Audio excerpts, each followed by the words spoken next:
حفاظت اللہ تعالیٰ عطا فرمانے والا ہے۔ دین اسلام آیا، دین توحید، تو اللہ کے پیارے پیغمبر کا کیا خوبصورت فرمان ہے، اذا نظر احدکم منزلا، یہ خولہ بنت حکیم کی حدیث صحیح مسلم میں، اذا نظر احدکم منزلا فقال اعوذ بکلمات اللہ التامات من شر ما خلق، سبحان اللہ، لم يضره شيء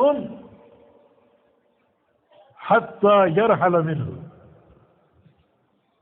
کوئی شخص کسی مقام پر آئے، وہ جنگل ہو، شہر ہو، گاؤں ہو، کسی مقام پر آئے اور یہ دعا پڑھ کر داخل ہو، اعوذ بکلمات اللہ التامات، میں پناہ پکڑتا ہوں کلمات اللہ کی، اللہ کے کلمات کی جو کہ مکمل ہے، تامات جو کہ تام اور مکمل، اللہ تعالیٰ کے کلمات مکمل ہیں دو چیزوں کے ساتھ، ایک صدق خبر اور دوسرا عدل حکم، صدق خبر اور عدل حکم۔ قرآن پاک میں بتمت کلمۃ ربک صدقا وعدلا، تیرے رب کے کلمات مکمل ہیں صدقا وعدلا، با اعتبار صدق کے اور با اعتبار عدل کے۔ اللہ تعالیٰ نے اپنے کلمات کے بارے میں جو خبر دی، جو بیان کیے، سب حق اور صدق ہے، اور عدل، ہر کلمہ ہر لفظ عدل پر قائم ہے اور کوئی ظلم نہیں، یہ کلمات التامات۔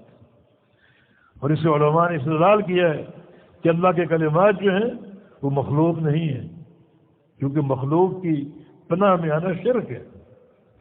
کلام الرحمن رحمان کی صفت ہے، تبھی تو اس کی پناہ میں آ رہے ہیں کہ اللہ کے کلمات کی پناہ چاہتا ہوں، جیسے رضا، اللہ کی صفت راضی ہونا، نبی علیہ السلام کی حدیث اعوذ برضاک من سخطک، کہ تیری رضا کی پناہ میں آتا ہوں تیری ناراضگی سے بچنے کے لیے۔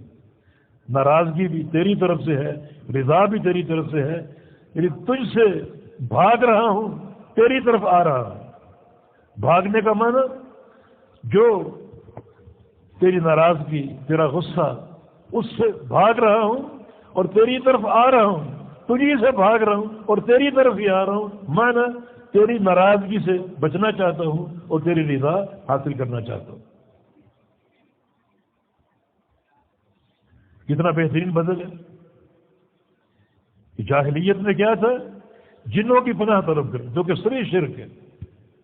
اسلام نے کیا بدل دے دیا کہ اعوذ بکلمات اللہ التامات من شر ما خلق، اللہ تعالیٰ کی جو بھی مخلوقات ہیں ان سب کے شر سے پناہ طلب کرتا ہوں اللہ کے کلمات کی جو کہ تام ہے، مکمل۔